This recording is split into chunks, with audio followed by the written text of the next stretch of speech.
उस यज्ञ के निमित्त सभी राजाओं को बुलाया। उसी समय गंधारी का पुत्र दुर्योधन उस यज्ञशाला में आया। दुर्योधन वहां सूखे आंगन को से भरा देख शस्त्रों को उठाकर धीरे धीरे चला। उसे देख द्रौपदी आदि स्त्रियां हंसी और आगे जल के स्थान को सूखा समझकर दुर्योधन चलते हुए जल में गिरा।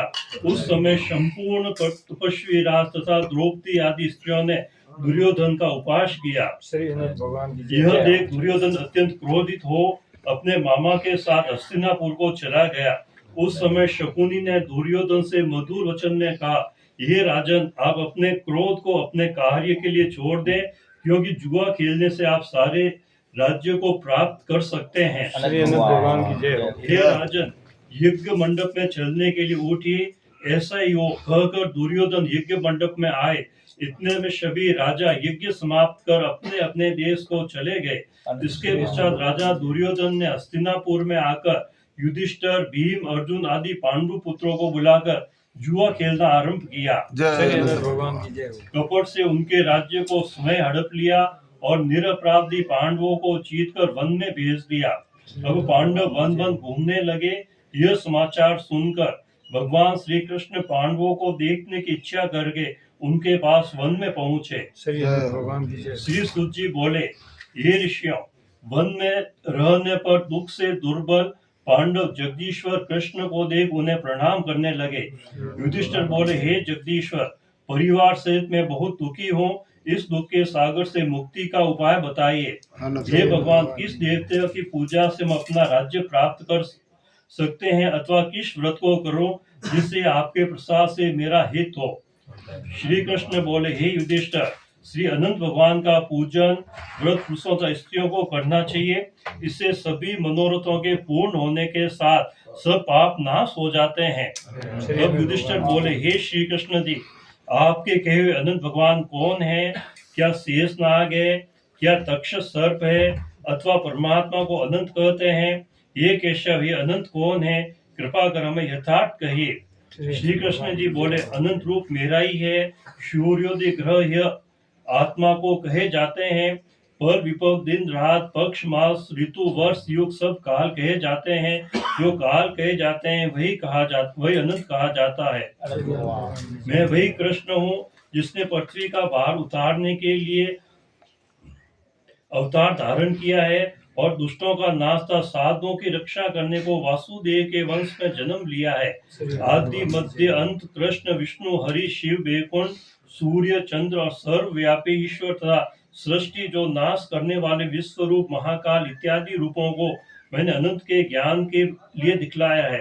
योगियों के ध्यान करने और संसार रूप अनंत, जिसमें चतुर्दश इंद्र, अष्टवासु, 12 सूर्य, 11 रुद्र और नारद, शांत शीता, समुद्र, विंध्याचल आदि पर गंगा, नदी, वृक्ष और नक्षत्र, 10 दिशा, भूमि, पाताल, भूलोक, भू इत्यादि लोक है। ये युधिष्ठिर, ये सब मैं हूँ, इनमें कोई संदेह नहीं है। युधिष्ठिर बोले, हे विदुर, आप अनंत व्रत का महात्म और विधि कहिए। तो अनंत व्रत का अनुष्ठान करने वाले प्राणी को क्या पुण्य होता है, उसका क्या फल मिलता है, सो कहे। ये मैं जानना चाहता हूँ, पूर्व काल में अनंत व्रत किसने किया और मृत्यु लोक में किसने प्रचलित किया? अनंत भगवान। यह सब विस्तार से कहे। तब श्री कृष्ण जी बोले, ये युधिष्ठिर, पहले सतयुग में सुमंत नाम का ब्राह्मण था। उसने वशिष्ठ गोत्र उत्मंत भृगु की सुंदर कन्या दीक्षा का वेदोक्त विधि से विवाह किया। थोड़ा समय बीतने पर उसके घर में उन्नत लक्षणों वाली कन्या उत्पन्न हुई। वह सुशीला शीला नाम वाली कन्या पिता के घर बढ़ने लगी। शीला की माता ज्वर से पीड़ित हो पवित्र नदी के जल में गिरकर मर गई। उसके पश्चात सुमंत ने ब्राह्मण की कन्या से, जिसका विवाह कृकशा था, विधि पूर्वक विवाह किया। दुष्ट स्वभाव कृकशा नित्य झगड़ा करने वाली थी। सौतेली शीला नाम की कन्या अपने पिता के घर में भीत पर और खंबा पर तथा देहली पर चित्रकला में तोरण आदि से चतुर थे। नीले, पीले, सफेद, काले इत्यादि रंगीन चित्र विचित्र शतीय संग कमल बारंबार बनाया करती थी। इस प्रकार बहुत काल व्यतीत हुआ और इस प्रकार कुमारी अवस्था वाली शीला को देख सुमंत ने चिंता की कि यह कन्या मैं किसको दूं, और विचार से दुखी हुआ। उस समय वेद को जानने वालों में श्रेष्ठ और स्त्री की इच्छा करने वाले कांतिक मुनि में श्रेष्ठ कौंडिल्य ऋषि वहां आए और बोले, हे सुमंत, मैं तुम्हारी सुंदर कन्या शीला को मैं वरण करना चाहता हूँ। तब सुमंत ने शुभ दिन ने श्रेष्ठ मुनि एक धर्म पुरुष कौंडिल्य नामक ऋषि से अपनी कन्या का विवाह कर दिया। श्री कृष्ण जी बोले, हे युधिष्ठिर, ग्रस्त सूत्र की कही हुई विधि से विवाह किया। उस समय मांगलिक कार्य किए गए तो स्त्रियों ने मंगल गान किया, ब्राह्मणों ने स्वास्थ्य वचन तथा बंदी जनों ने तुम्हारी जय घोष किया। यह विवाह क्रम संपन्न होने पर अपनी पत्नी कृकशा से सुमंत बोले, ये प्रिय, दामाद को संतोष के लिए कुछ दे देना उचित है। ऐसे वचन सुनकर कृकशा ने क्रुद्ध हो अपने घर के संपूर्ण पदार्थों को एकत्र कर उन्हें पेटी में बंद कर अपने पिता के घर जाने को कहा और भोजन से बचे हुए पदार्थ मार्ग में भोजन के लिए रख लिए। सुमन से बोली, घर में धनादि कुछ भी नहीं है, देख लो। हे युधिष्ठिर, ऐसे वचनों को सुन वो महादुखी हुआ। विवाह के पश्चात कौंडिल्य अपनी पत्नी शीला को रथ में बिठाकर वहां से धीरे धीरे चले। मार्ग में पुण्य रूपा यमुना नदी को देख उनके किनारे रथ खड़ा कर नित्य कर्म करने को चल दिए। दोपहर को भगवान के समय उसी यमुना तट पर उत्तर शिला ने लाल वस्त्र पहने बहुत सी स्त्रियों को देखा जो अनंत चतुर्दशी में भक्ति पूर्वक जनार्दन भगवान की पूजा कर रही थी। उन स्त्रियों के समीप जाकर धीरे से पूछा, हे भार्यों, कृपा कर आप मुझसे कहो कि आप किसका व्रत कर रही हो, इस व्रत का क्या नाम है। शीलावती सुशीला के ऐसे वचन सुनकर संपूर्ण स्त्रियां बोली, हे शीला, इसका नाम अनंत व्रत है। इस व्रत में अनंत देव की पूजा की जाती है। यह वचन सुन शीला बोली, मैं भी उस उत्तम व्रत को करूं। और स्त्रियों से पूछा, इस व्रत का क्या विधान है और इसमें क्या दानादि होगा तथा किस देवता की पूजा होती है। यह वचन सुन सब स्त्रियां बोली, ये शीला, अच्छे अन्न का एक शेर मालूपा बनवाओ जिसमें आधा भाग ब्राह्मण को दें, आधा आप भोजन करें और कृपणता को त्याग कर शक्ति अनुसार ब्राह्मण को दक्षिणा दें। किसी नदी के किनारे अनंत का पूजन करें। कुशा का शेषनाग बांस की खोपड़ी में स्थापित करें। उस शेषनाग का आह्वान प्राण प्रतिष्ठा करके स्नान करावे और वेदी पर चंदन पुष्प धूप दीप और बहुत प्रकार के नैवेद्य अनेक प्रकार के पकवानों से उनकी पूजा करें। उस शेषनाग के आगे कुमकुम से रंग कर उसमें 14 गांठ लगाकर उस घोड़े का पूजन कर पुरुष अपने दाएं हाथ में और स्त्री अपने बाएं हाथ में बांधते हैं। भगवान की जय। बांधते समय मंत्र पढ़े, हे वासुदेव, इस संसार रूपी सागर में डूबते हुए मेरा उद्धार करें, ऐसा श्री अनंत सूत्र है, उसके लिए मेरा नमस्कार है। तदंतर सूत्र को हाथ में बांधकर अनंत की इस कथा को सुने और संसार रूपी नारायण अनंत का ध्यान करें। हे शीला, इस प्रकार हमने तुमसे इस व्रत का विधान कहा। श्री कृष्ण जी बोले, ये युधिष्ठिर, उस शीला ने स्त्रियों के ऐसे वचन सुन अति आनंद को प्राप्त हो हाथ में 14 ग्रंथि डोरा बांधकर इस व्रत को किया। कहारी के अर्थ जो भोजन दिया गया था आधा ब्राह्मण को खिलाया, शेष आप दोनों ने भोजन कर आनंद से पति के साथ बैलगाड़ी में बैठ घर गई। उस समय शीला को व्रत का प्रभाव मालूम हुआ। अब अनंत व्रत करने से गो धन और लक्ष्मी से उसका घर परिपूर्ण हो गया। अतिथि के सत्कार में शीला सदा लगी रहती थी। वो माणिक्य स्वर्ण मोतियों के हारों से सुसज्जित हो गई। देवताओं की स्त्रियों के समान धन पुत्र आदि से युक्त हो, सावित्री के समान पतिव्रता हो, पति के साथ आनंद से रहने लगी। इसी समय उसके पति ने शीला के हाथ में अनंत का डोरा बंधा हुआ देखा और पूछा, हे शीला, इस डोरन को क्या धारण किया है। शीला बोली, हे स्वामी, जिसके प्रसाद से मनुष्य इस लोक में धन धनादि संपदाओं को पाते हैं, उसी अनंत के डोरे को मैंने धारण किया है। शीला के यह वचन सुनकर उसके पति कौंडिल्य ऋषि ने लक्ष्मी के मद से अनंत के डोरों को तोड़ डाला और बोला, यह अनंत कौन है। उस मूढ़ ने डोरे को जलती हुई आग में डाल दिया। तब हाय हाय कर दौड़ती हुई शीला ने अनंत सूत्र को अग्नि से निकाल कर दूध में डाल दिया। इन कर्मों के फल से कौंडिल्य के सब ऐश्वर्य नष्ट हो गए। चोर उसकी गो चुरा कर ले गए। आग से उसका घर जल गया। जो जो पदार्थ जिस प्रकार से आया उसी प्रकार से चला गया। अपने स्वजनों से कलह तथा बंधुओं से नित्य प्रति झगड़ा होने लगा। उसी अनंत के डोरे को तोड़ने से घर में दरिद्रता आ गई। श्री अनंत भगवान की जय। बोलिए अनंत भगवान की जय हो। भगवान बोले, ये युधिष्ठिर, उससे कोई मनुष्य बोलता भी न था। पीड़ित शरीर से अत्यंत दुखी होकर वह बोला, ये शिले, मुझे अक्षमा शोक होने का क्या कारण है? मेरा सब धन नष्ट हो गया, कोई मुझसे बात नहीं करता और देह में नित्य प्रति पीड़ा होती है। ये शिले, मुझसे क्या अपराध हुआ और क्या करने से मेरा कल्याण हो सकता है? पति के ऐसे वचन सुन शीला बोली, ये स्वामी, आपने जो अनंत के डोरे का आक्षेप किया है उसी के पाप का यह फल है। बोलो अनंत भगवान की जय हो। ये महापाप भविष्य में द्रव्य आदि सब होंगे, परंतु उसके लिए उपाय करो। शीला के वचन सुनो, अति दुखी हो तप करने का संकल्प ले वन में जा।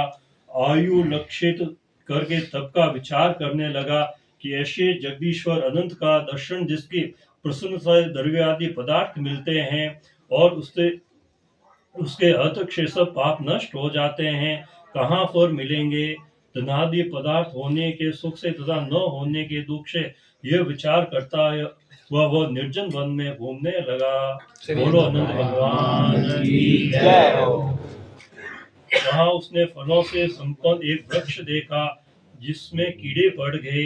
ये देख वृक्ष से पूछा कि तूने किसी स्थान में अनंत देव को देखा है? ये सज्जन, देखा हो तो मुझे बताओ, क्योंकि उन्हें न देखने से मेरे चित्त में बड़ा दुख हो रहा है। ये सुन वृक्ष ने कहा, हे कौटिल्य, मैंने अनंत को कहीं नहीं देखा। ऐसा उत्तर सुनकर कौटिल्य ऋषि महादुखी होकर आगे को चले। बोलो अनंत भगवान की जय हो। श्री कृष्ण जी बोले, ये युधिष्ठिर, अनंत के दर्शन की लालसा करते हुए ऋषि ने वन में इधर उधर घूमती हुई बछड़ों सहित गौओं को देखकर उसने गायों से पूछा, हे धेनु, तुमने अनंत को देखा हो तो बताओ। ये सुन गाय ने कहा, हे द्विज, मैं अनंत को नहीं जानती। आगे चलकर एक बैल को देखा। ऋषि ने उससे भी पूछा, ये गोस्वामी, तूने अनंत को देखा? बैल बोला, मैंने अनंत को नहीं देखा है। तब कौरवी ने आगे चलकर दो पुष्करनियों को देखा जिनके करोप से परस्पर लहरें मिल रही है और कमल कुमुदी बहुत प्रकार से शोभा दे रही है। तब भ्रमर, हंस, चकवा तथा सारस बगुला जाति के पक्षी क्रीड़ा कर रहे हैं। उसे कौडिल ने पुष्करनियों से पूछा, तुम दोनों ने अनंत को देखा? ये सुन पुष्कर ने उत्तर दिया, हे दुज, हमने अनंत को नहीं देखा। बोलो अनंत भगवान की जय हो। बोलना नहीं भाई, इसमें और कोई। आगे चलो उसने गधा तथा हाथी को देखकर उनसे पूछा, तुमने अनंत को देखा है? उसने भी संतोषजनक उत्तर न मिलने पर उसकी आशा नष्ट हो जाने वो वन में बैठ गया। और हे युधिष्ठिर, कौंडिल्य जीवन की आशा छोड़कर वीर लोग बहुत गर्भ श्वास छोड़ता हुआ पृथ्वी पर गिर पड़ा। थोड़े समय में सावधान होने पर, हे अनंत, ऐसा कहते हुए कौंडिल्य ने उठकर संकल्प किया कि प्राणों को छोड़ दूंगा। बोलो अनंत भगवान की जय हो। ये युधिष्ठिर, तब वृक्ष पर मरने के लिए फांसी डाली। तभी अनंत जी प्रत्यक्ष होकर आ गए। ब्राह्मण का रूप धारण किए अनंत ने कहा, ये दूज, इधर आओ, और उसका दाहिना हाथ पकड़कर पर्वत की गुफा में चले गए। बोलो अनंत भगवान की जय हो। वहां सुंदर स्त्री पुरुषों से युक्त उस ऋषि को अपनी पुरी को दिखाया। वहां पर एक दिव्य सिंहासन पर बैठे और शंख, चक्र, गदा, पद्म और गरुड़ सहित विश्व स्वरूप अपनी विभूतियों के भेदों से अधिक तेज और कौस्तुभ मणि सहित वनमाला धारण किए हुए थे। बोलो अनंत भगवान की जय हो। उन देवताओं के देव जो किसी से न पराजित होने वाले हैं, उन विश्व स्वरूप को कौंडिल्य ऋषि देखकर उनकी स्तुति करने लगे। हे पुंडरीकाक्ष, मैं पापी हूँ, पाप कर्म करने वाला पापात्मा हूँ। मैं पाप से उत्पन्न हूँ। आप मेरी रक्षा करें और मेरे पापों को हरे। बोलो अनंत भगवान की जय हो। हे जगदीश, आज मेरा जीवन तथा जन्म दोनों धन्य है। तुम्हारे चरण कमलों पर मेरा मस्तक भ्रमर के समान स्पर्श कर रहा है। कौंडिल्य ऋषि के वचन सुनकर अनंत देव मधुर वाणी में बोले, हे कौंडिल्य, तुम निर्भय होकर अपने मन की बात मुझसे कहो। तब कौंडिल्य बोले, मैंने अपने संपत्ति के घमंड में आकर अनंत का डोरा तोड़कर उनकी निंदा की है, जिससे मेरी सब संपदा नष्ट हो गई। स्वजनों से नित्य झगड़ा होता है, उससे वो बात नहीं करता है। महादुखी होकर तुम्हारे दर्शनों के लिए आया हूँ। अनंत भगवान की कृपा से दया पूर्वक आपने मुझे दर्शन दिए। मैंने जो पाप किया है, कृपया उसकी शांति का उपाय मुझे बताएं। श्री बोलो अनंत अनंत भगवान भगवान की की जय हो। श्री कृष्ण जी बोले, ये युधिष्ठिर, भक्ति से संतुष्ट होकर अनंत देव क्या न देवे। अनंत भगवान बोले, हे कौंडिल्य, विलंब मत कर, अपने घर को जा और चतुर्दश तक भक्ति पूर्व अनंत व्रत कर। तू सब पापों से छूटकर सिद्धि को प्राप्त करेगा। तेरे पुत्र पौत्र होंगे और सुखों का उपभोग करेगा। अंत समय में मेरा स्मरण होगा और निसंदेह अमर पद को प्राप्त होगा। संपूर्ण लोगों के उपचार के लिए मैं तुमको और भी वर देता हूँ। संपूर्ण विधि से इस व्रत की कथा पढ़ने वाला और शिला के समान इस अनंत का व्रत करने वाला इस व्रत के प्रभाव से जल्दी सब पापों से छूटकर परम गति को प्राप्त करेगा। हे कौंडिल्य, तू जिस मार्ग से आया है उसी मार्ग से अपने घर को जा। तब कौंडिल्य बोला, हे स्वामी, मैंने वन में घूमते हुए एक आश्चर्य देखा, वह आपसे पूछता हूँ, कृपा कर आप उत्तर दीजिए। वह आम का वृक्ष, गो, बैल, कमल आदि से शोभायमान पुष्करणी, गधा और हाथी, हे देव, यह सब कौन है? आप इन सूत्रों का वृतांत मुझसे कहिए। तब अनंत जी बोले, हे कौंडिल्य, आम का वृक्ष पूर्व में का विद्वान ब्राह्मण है, जो विद्यार्थियों को विद्यादान न देने के कारण वृक्ष हुआ है। बोलो अनंत भगवान की जय हो। और वह गो पृथ्वी है, उसने पूर्व जन्म में बीज को चुराया है। और वह बैल धर्म है, धर्म और अधर्म के कारण दोनों पुष्करणियां हुई है। वे पूर्व जन्म में कोई ब्राह्मण जाति की दोनों भगिनी थी, जो धर्म करती थी। वह परस्पर आपस में बांटती थी और उन्होंने ब्राह्मणों, अतिथि और दुर्बल को कुछ भी भोजन आदि पदार्थ नहीं दिया था। बोलो अनंत भगवान की जय हो। याचकों को भिक्षा भी नहीं दिया। उस पाप कर्म से परस्पर लहरी और जल एकत्र होता है। वह गधा क्रोध है, वह हाथी मद है और वह वृक्ष ब्राह्मण है। मैं अनंत हूँ और वह कंदरा संसार है। इस तरह कहकर अनंत जी अंतर ध्यान हो गए। यह चित्र कौंडिल्य स्वप्न समान देखकर अपने घर को आए। एक और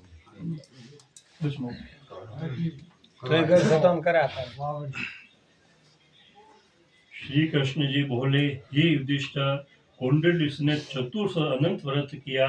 अनंत के कहे अनुसार सुख भोग अंत में अनंत का स्मरण कर अनंतपुर को हो गया है। हे युधिष्ठिर, इस प्रकार तुम भी कथा सुनो और चतुर्दश व्रत अनंत व्रत करो। जैसे कौंडिल्य अनंत देव के कहे अनुसार फल प्राप्ति किया, वैसे भी तू संपूर्ण मनोरथ को प्राप्त करेगा।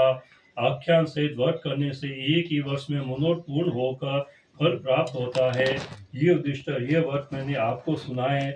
इस व्रत के करने से मनुष्य सब पापों से छूट जाता है, इसमें संशय नहीं है। जो कथा पापों से छूटकर अनंत लोक को प्राप्त करते हैं। श्री कुलदेव भव। जो कोई शुद्ध चित्त करने वाले मनुष्य संसार सागर में सुख पूर्व विहार करना चाहते हैं, वे त्रिभुवन के स्वामी अनंत भगवान का पूजन करके दाहिने हाथ में सुंदर अनंत देव चतुर्ग्रंथि वाला डोरा बांधते हैं। बोलो अनंत भगवान की जय हो। जय श्री राम। ओम विष्णु भगवान की जय हो।